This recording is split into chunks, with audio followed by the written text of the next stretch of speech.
Buenos días. Hoy vamos a ver cómo gestionamos los espacios de nombres en JavaScript. El espacio de nombres es una parte muy importante de un programa. Es el conjunto de nombres que nosotros utilizamos para referenciar las variables, las funciones, las propiedades de una clase, y siempre que tenemos que mantenerlo lo más pequeño posible y lo mejor ordenado y estructurado. En JavaScript existen dos espacios de nombres. El espacio de nombres global, que es el que aparece en el entorno global de ejecución, en las instrucciones del nivel exterior, que en Node.js es el entorno donde tenemos accesible el objeto global, que también se referencia por this, y en el navegador es el objeto window, que también se referencia por this. Y luego tenemos los espacios de nombres locales, que son los que aparecen dentro de las funciones y de las definiciones de nuevas clases y objetos, donde el espacio de nombres exterior es visible, pero donde creamos un espacio de nombres local que no es visible en el exterior. JavaScript se diseñó para animar páginas web y como se consideraba un lenguaje de segunda solo para hacer pequeños programas asociados a las páginas web, no se incluyeron en él módulos ni mecanismos sofisticados de aislar espacios de nombres. Y todas las variables son globales. Eso se considera una de las peores partes de JavaScript. Pero afortunadamente tiene otros elementos que están muy bien diseñados y que nos ayudan a resolver, incluso nos permiten resolver este problema de no tener módulos de una forma muy elegante y eficaz, como vamos a ver en este tema. ¿Qué es lo que sustituye a los módulos en JavaScript? Pues muy bien, lo sustituyen los objetos. En JavaScript uno lo que tiene que hacer es utilizar las variables globales como variables que contienen módulos y donde cada módulo es un objeto. Y ese módulo, digamos, lo que contiene van a ser propiedades, que son variables, y métodos, que son las funciones asignadas a las propiedades. Por eso, cada módulo puede tener los nombres de variables, que son propiedades, y los nombres y las funciones que nosotros queramos, porque nosotros a un objeto le podemos asignar tantas propiedades y funciones como queramos. Por eso, si tuviéramos un módulo de gestión de blogs, para referirnos al título de un blog, utilizaríamos blog.título, y para referirnos al texto, blog.texto. Digamos, hemos creado un nombre muy legible y muy bien estructurado. Y si tuviésemos un módulo de gestión de libros, pues para referirnos al título del libro tendríamos libro.título, que está desambiguado de blog.título, y libro.texto, que está perfectamente diferenciado y desambiguado de blog.texto. Lo mismo con película.título, película.director, porque cada variable global, donde metemos el objeto este que tiene, digamos, la semántica del módulo, pues es una variable global. Y por lo tanto hemos transformado las variables globales en módulos que contienen objetos que contienen la semántica del módulo. A esto hay que añadir que las funciones nos permiten crear unos espacios de nombres locales que son muy interesantes y que se utilizan profusamente en JavaScript a través de un mecanismo que es el de los cierres o closures. Una función, como esta función exterior de aquí, permite tener definiciones locales dentro, tanto de variables como de funciones. Y esas definiciones solo son visibles en el interior. El entorno exterior se hace visible aquí dentro también. Pero si nosotros definimos alguna función interior, como ya hemos visto en otros temas que tienen el mismo nombre que las exteriores, pues esa tapa a las exteriores. En cambio, las funciones locales no son visibles en el entorno exterior, por lo tanto con esto estamos definiendo un espacio de nombres local. Nosotros hacemos visible este espacio de nombres local, podemos hacerlo visible a través del parámetro de retorno. Un parámetro de retorno puede ser un objeto muy complejo que tenga propiedades y métodos. A través de las propiedades que hacemos visibles en este objeto de retorno, digamos, podemos hacer visibles variables internas y a través de los métodos podemos hacer visibles funciones locales.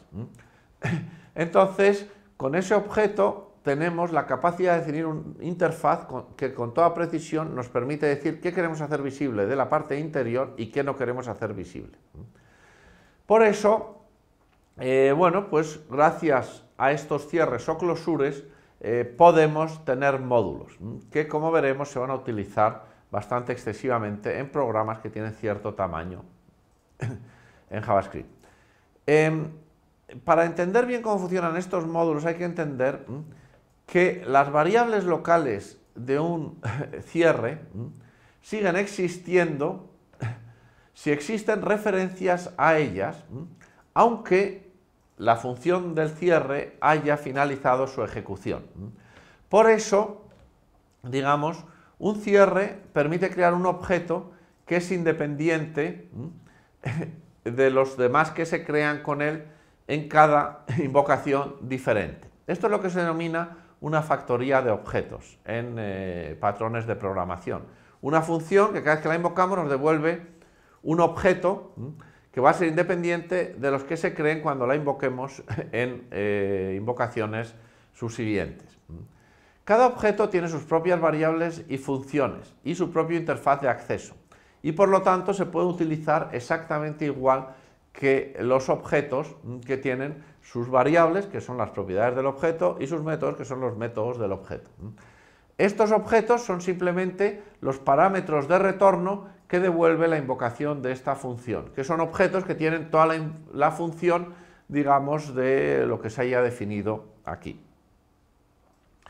Vamos a ver como ejemplo, digamos, el contador que hemos definido en el tema anterior, que ahora lo vamos a crear como un cierre que construye una de estas factorías de objeto. Lo que era el constructor ha pasado a ser una función. Es una función que tiene una variable interior, la función es esta de aquí, se llama contador, ahora con minúscula porque no es una clase, es un cierre. Tiene una variable interna local, que es la variable contador. Como esta variable no la vamos a hacer visibles en el exterior, utilizamos aquí este subrayado, que es la forma de indicar que esto es una variable interna, que no vamos a hacer visible en el exterior. Esto es un convenio que se utiliza mucho cuando uno utiliza los cierres como mecanismo de modularización. Después tenemos dos funciones internas, contador e incrementar, que son exactamente igual que las anteriores, devuelven el valor, la primera devuelve el valor de la variable contador, de la variable interna contador, la segunda incrementa la variable contador y devuelve su valor después de incrementar, son las funciones contador e inc, exactamente los mismos nombres, y devolvemos como objeto de retorno, digamos, estos dos métodos. El método contador, que simplemente le pasamos el objeto función contador, es decir, el código asociado a dicha función, y inc, al que le pasamos también el código de dicha función. Con lo cual, lo que devolvemos es un objeto con dos métodos, que cuando se invoquen accederán a esta variable de aquí arriba, a la variable interna, porque esta variable seguirá existiendo una vez que se haya invocado la función después de que finalice su ejecución. Entonces nosotros aquí creamos el primer contador invocando ahora la factoría de objetos contador, es decir, invocando el cierre y pasándole el parámetro 0. Creamos el contador con el valor 0, que tiene exactamente la misma semántica, el mismo modo de funcionamiento que el objeto contador que creamos en el tema anterior. Por eso contador 1, digamos, cuando inspeccionamos su contenido nos da 0 y cuando lo incrementamos nos da 1. Si creamos un contador, el contador 2 que inicializamos a 7, pues cuando inspeccionemos su contenido nos dará el valor 7 y luego se incrementará a 8. Como vemos, esto es totalmente equivalente, es muy parecido. Las funciones y las variables internas son exactamente, tienen la misma funcionalidad, aunque digamos en el primer caso, en los objetos, en las clases era un método, perdón, era una propiedad del objeto, aquí es una variable interna del cierre o closure, y aquí las funciones pues son funciones internas que hacemos visibles en el exterior. ¿Por qué son mejores los cierres que las clases? Porque en los cierres podemos tener funciones internas que no son visibles en el interior, mientras que en las clases todo es visible. Todo lo que pongamos en el prototipo es visible y accesible desde sus objetos, desde los objetos que heredan dicho prototipo. Por eso los cierres son más potentes, porque sí que introducen un mecanismo de modularización. Aquí tenemos una segunda variante de definición de este cierre, que esta sí que es casi sintácticamente idéntica a la clase que definimos anteriormente. Básicamente tenemos pues, la factoría de objetos, la factoría contador, la función que define el cierre o la closure, a la que le pasamos un parámetro de inicialización, que es init, que inicializa la función, la variable contador con ese valor, y luego un objeto de retorno que tiene un funcional, tiene dos funcionales. La función, el método contador, simplemente devuelve el valor de la variable interna, y el incrementar, que devuelve el valor de la variable interna después de incrementarlo. Si recordamos, pues aquí esta variable pues es la asignación a la propiedad que se hacía en la creación del objeto. Y este objeto que asignamos aquí es exactamente lo mismo que asignábamos al prototipo de la clase que estábamos definiendo. Aquí es el objeto de retorno. Como se ve, el interfaz, aquí la ventaja que tenemos es que aquí ponemos solo la interfaz, y si hay otros métodos internos que no queremos hacer visibles en el exterior, pues los podemos definir como métodos internos que nadie podrá tocar del exterior, porque nada de lo que se define internamente es visible fuera de este cierre. Este código es más conciso, hay mucha gente que lo utiliza, aunque es un poco menos legible y claro que el anterior, y se puede utilizar también. Aquí vemos que el funcionamiento de este programa es exactamente igual al del cierre anterior y al de la clase, porque básicamente, salvo el new que utilizamos para crear los objetos, todo lo demás es exactamente igual. Muy bien, y con esto acabamos esta breve introducción a los espacios de nombres de JavaScript. Muchas gracias.